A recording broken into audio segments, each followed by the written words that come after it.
അപ്പോൾ നെയിവ് base problem, numerical problem എങ്ങനെയാണ് ചെയ്യാമെന്ന് ഒരു എക്സാമ്പിൾ ഞാൻ പറഞ്ഞുതരാം. നമ്മുടെ കയ്യിൽ ഇനീഷ്യലി ക്വസ്റ്റ്യനിൽ ഒരു ടേബിൾ ഉണ്ടാവും, അതിന് ട്രെയിനിങ് ഡേറ്റ എന്ന് പറയാം. ഒരു ടേബിൾ ഉണ്ടാവും വിത്ത് റെക്കോർഡ്സ് ആൻഡ് ഫീച്ചേഴ്സ്. ഈ ഒരു എക്സാമ്പിളിൽ ഞാനിപ്പോൾ ഒരു എക്സാമ്പിൾ കാണിക്കാം സ്ക്രീനിൽ. അതിൽ കുറേ ആൾക്കാരുടെ ഏജ്, ഇൻകം, സ്റ്റുഡൻ്റ് ആണോ അല്ലയോ, ക്രെഡിറ്റ് റേറ്റിംഗ് എന്താണ് എന്നുള്ളതാണ്. അതിൻ്റെ ഔട്ട്പുട്ട് എന്ന് പറയുന്നത് ബൈസ് കമ്പ്യൂട്ടർ മേടിക്കുമോ ഇല്ലയോ, അതിൻ്റെ യെസ് ഓർ നോ ആണ് ഔട്ട്പുട്ട് എന്ന് പറയുന്നത്. അപ്പോൾ ഈ ട്രെയിനിങ് ഡേറ്റ ഞാനിപ്പോൾ കാണിക്കാം. ടേബിൾ തന്നിട്ടുണ്ട് ക്വസ്റ്റ്യനിൽ. ഇനി നമ്മൾ കണ്ടുപിടിക്കേണ്ടത്, ഇങ്ങനെ ഒരാൾ വന്നു കഴിഞ്ഞാൽ age youth, income medium, student yes ആണ്, ക്രെഡിറ്റ് റേറ്റിംഗ് ഫെയർ ആണ്, ഇങ്ങനത്തെ ഒരാൾ വന്നു കഴിഞ്ഞാൽ എന്തായിരിക്കും ആൾ കമ്പ്യൂട്ടർ മേടിക്കുമോ, യെസ് ഓർ നോ, അതാണ് നമുക്ക് പ്രിഡിക്റ്റ് ചെയ്യേണ്ടത്. അപ്പോൾ അതെങ്ങനെ ചെയ്യണമെന്നാണ് ഞാൻ ഇനി പറഞ്ഞുതരാൻ പോകുന്നത്. അപ്പോൾ ആദ്യം നമ്മൾ കണ്ടുപിടിക്കേണ്ടത് പ്രോബബിലിറ്റി ഓഫ് ഈച്ച് ക്ലാസ്, അതായത് probability of C1 and probability of C2. ഈ C1 C2 എന്ന് പറയുന്നത്, C1 എന്ന് പറയുന്നത് യെസ്സും C2 എന്ന് പറയുന്നത് നോ ആണ്. അപ്പോൾ ബൈസ് കമ്പ്യൂട്ടർ എത്ര പേര് യെസ്, ആ ഡേറ്റ ട്രെയിനിങ് ഡേറ്റ ടേബിളിൽ, നേരത്തെ കാണിച്ച ടേബിളിൽ എത്ര പേര് മേടിച്ചിട്ടുണ്ടെന്നുള്ളതാണ്. അപ്പോൾ ഇവിടെ ആ എക്സാമ്പിൾ, ആ ടേബിൾ നോക്കി നിങ്ങൾക്ക് മനസ്സിലാവും 9 പേര് യെസ് ആണ് ഔട്ട് ഓഫ് ദ ടോട്ടൽ 14. അപ്പോൾ ഇതാണ് P ഓഫ് C1. ഇനി P ഓഫ് C2, അതായത് നോ, മേടിക്കാത്തവർ എന്ന് പറഞ്ഞാൽ റിമൈനിങ് 5/14. അപ്പോൾ ഈ രണ്ട് പ്രോബിലിറ്റീസ് ആദ്യം കണ്ടുവയ്ക്കുക. ഇനി നമ്മൾ കാണേണ്ട സെക്കൻഡ് സ്റ്റെപ്പ് എന്ന് പറയുന്നത് P of X given C1 and P of X given C2. അതായത് എക്സ് എന്ന് പറയുന്നത് ഈ പറഞ്ഞ കണ്ടീഷനാണ്, യൂത്ത് ആണ്, മീഡിയം ആണ്, സ്റ്റുഡൻ്റ് ആണ്, ക്രെഡിറ്റ് റേറ്റിംഗ് ഫെയർ ആണ്. അപ്പോൾ ഓരോ ഫീച്ചറിൻ്റെയും കണ്ടുപിടിക്കുക. അതായത് P ഓഫ് യൂത്ത്, C1, അതായത് മേടിച്ചവരിൽ എത്ര പേര് യൂത്ത് ഉണ്ട്. അപ്പോൾ ടോട്ടൽ 9 ആയിരിക്കും, കാരണം മേടിച്ചവർ എന്തായാലും 9 പേരുള്ളൂ. അതിൽ 2 പേരാണ് ആ ടേബിളിൽ യൂത്ത് ഉള്ളത്. അപ്പോൾ അത് കണ്ടുപിടിച്ചു.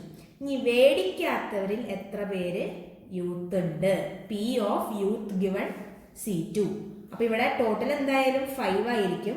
ആ 5-ൽ 3 പേര് യൂത്താണ്. അപ്പോൾ ഇതാണ് യൂത്തിൻ്റെ C1, youth given C1, youth given C2. അതേപോലെ നമ്മൾ അടുത്ത ഫീച്ചർ ഇവിടെ എന്താണ്, മീഡിയം, ഇൻകം മീഡിയം. അപ്പോൾ ഇനി കണ്ടുപിടിക്കേണ്ടത് P of medium given C1, അതേപോലെ P of medium given C2.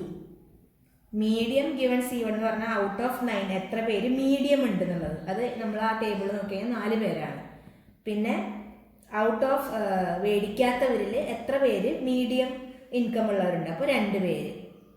അങ്ങനെ നമ്മൾ എല്ലാ ഫീച്ചറിൻ്റെയും ഗിവൺ C1 ഗിവൺ C2 കണ്ടുപിടിക്കണം. അതായത് X equal to youth, age equal to youth given buys computer equal to yes. ഇത് എഴുതുന്നത് P of X by C1 എന്ന് പറയുന്നത് എന്താണെന്ന് വെച്ച് കഴിഞ്ഞാൽ, ഇപ്പോൾ യൂത്തിൻ്റെ കേസ് ആണെങ്കിൽ probability of age equal to youth given buys computer equal to yes, അതാണ് ഇതിൻ്റെ അർത്ഥം. P of youth given C1 എന്ന് പറയുന്നത് P of age youth by buys computer equal to yes. അതിൻ്റെ ഷോർട്ട് റെപ്രസെൻറ്റേഷൻ ഞാൻ ഇവിടെ എഴുതിയിരിക്കുന്നത്, നിങ്ങൾ എഴുതുമ്പോൾ ഫുള്ളായിട്ട് എഴുതണം. അപ്പോൾ ഇങ്ങനെ എല്ലാ ഫീച്ചറിൻ്റെയും, ഓരോ ഫീച്ചറിൻ്റെയും ക്വസ്റ്റ്യനിൽ കൊടുത്തിരിക്കുന്ന പുതിയ ആളുടെ ഓരോ ഫീച്ചറിൻ്റെയും ഗിവൺ C1 ഗിവൺ C2 കണ്ടുപിടിക്കണം. ചില കേസിൽ ഇപ്പോൾ ഇവിടെ യെസും നോ മാത്രമേ ഉള്ളൂ. ഈ എക്സാമ്പിളിന് ബൈസ് കമ്പ്യൂട്ടർ C1 C2 2 ക്ലാസ്സസേ ഉള്ളൂ. ചിലർക്ക് മോർ ദാൻ 2 ക്ലാസ്സസ് ഉണ്ടാകും. അപ്പോൾ നമ്മൾ ഓരോ ക്ലാസ്സിനും ഇതേപോലെ കണ്ടുപിടിക്കണം.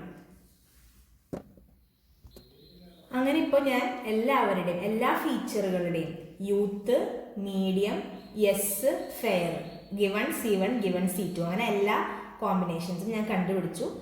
ഇതൊക്കെയാണ് നമ്മൾ ഡയറക്റ്റ്ലി ടേബിളിൽ നിന്ന് നോക്കിക്കഴിഞ്ഞാൽ കിട്ടുന്ന കാര്യങ്ങളാണ്. ഇനി നമ്മൾ ഈ കണ്ടുവച്ചിരിക്കുന്ന എല്ലാ കോമ്പിനേഷനും വെച്ചിട്ട് ടോട്ടൽ പ്രോബിലിറ്റി ആണ് കണ്ടുപിടിക്കാൻ പോകുന്നത്. അതായത് ഇങ്ങനെ എല്ലാ ഫീച്ചറുമുള്ള ഒരാൾ മേടിക്കുമോ ഇല്ലയോ, എല്ലാ ഫീച്ചറുമുള്ള ആൾ മേടിക്കാതിരിക്കുമോ ഇല്ലയോ.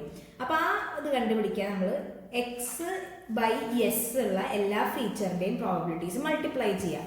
അതായത് ഈ എക്സാമ്പിളിൽ youth given C1 into medium given C1 into yes given C1 into fair given C1, ഇതെല്ലാം മൾട്ടിപ്ലൈ ചെയ്ത് കഴിഞ്ഞാൽ നമുക്ക് ഈ വാല്യൂ കിട്ടും, എക്സ് ഗിവൺ C1. ഇനി P of X given C2 similarly youth given C2 into median given C2 into S given C2 into fair given C2. ഇതാണ് ബൈസ് computer equal to നോന്റെ അവിടെ നമ്മൾ കണ്ടുപിടിക്കേണ്ടത്. അപ്പോൾ ഇത് നമുക്ക് മൾട്ടിപ്ലൈ ചെയ്യുമ്പോൾ ഞാൻ ഈ എസിൻ്റെ മാത്രം കാണിച്ചു തരാം. 2/9 ഇൻറ്റു 4/9 ഇൻറ്റു 6/9 ഇൻറ്റു 6/9 ആണ്. അപ്പോൾ 0.044 നിങ്ങൾ കാൽക്കുലേറ്റർ ചെയ്തൊക്കെ അറിയാൻ പറ്റും. ഡെസിമൽ വാല്യൂ ആണ് നമ്മൾ കണ്ടുപിടിക്കുന്നത് കേട്ടോ.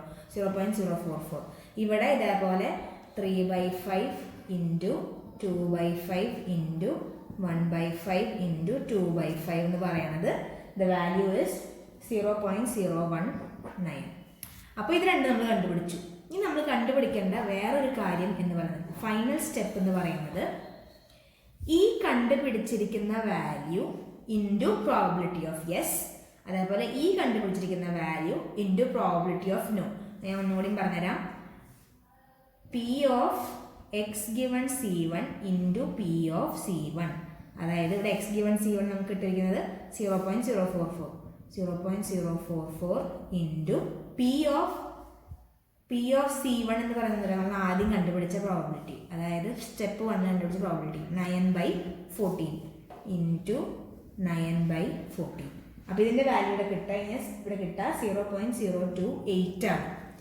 അതേപോലെ P of X given C2 into P of C2 കണ്ടുപിടിക്കാം.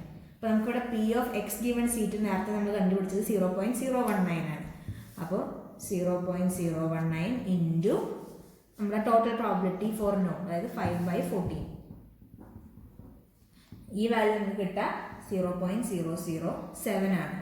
അപ്പോൾ ഇവിടെ ഏറ്റവും കൂടുതൽ പ്രോബിലിറ്റി കൂടുതലുള്ളത് ഏതാ? 0.028 ആണ്. ഇതിനേക്കാളും ചെറുതാണ് ഇത്. അപ്പോൾ വിച്ച് മീൻസ് ഇങ്ങനെ ഒരു പുതിയൊരാൾ എക്സ് എന്ന് പറയുന്ന ഇങ്ങനെ ഒരാൾ വന്നു കഴിഞ്ഞു കഴിഞ്ഞാൽ പ്രോബിലിറ്റി മോർ ഏതിനാണ്? മേടിക്കാനാണ്. So the given person will probably buy the computer. അപ്പോൾ അതാണ് ഈ നെയ്വ് ബേസിൽ നമുക്ക് കിട്ടിയ പ്രോബിലിറ്റി വാല്യൂ. ഇതാണ് നെയ്വ് ബേസ് ക്ലാസിഫിക്കേഷൻ്റെ പ്രോബ്ലം.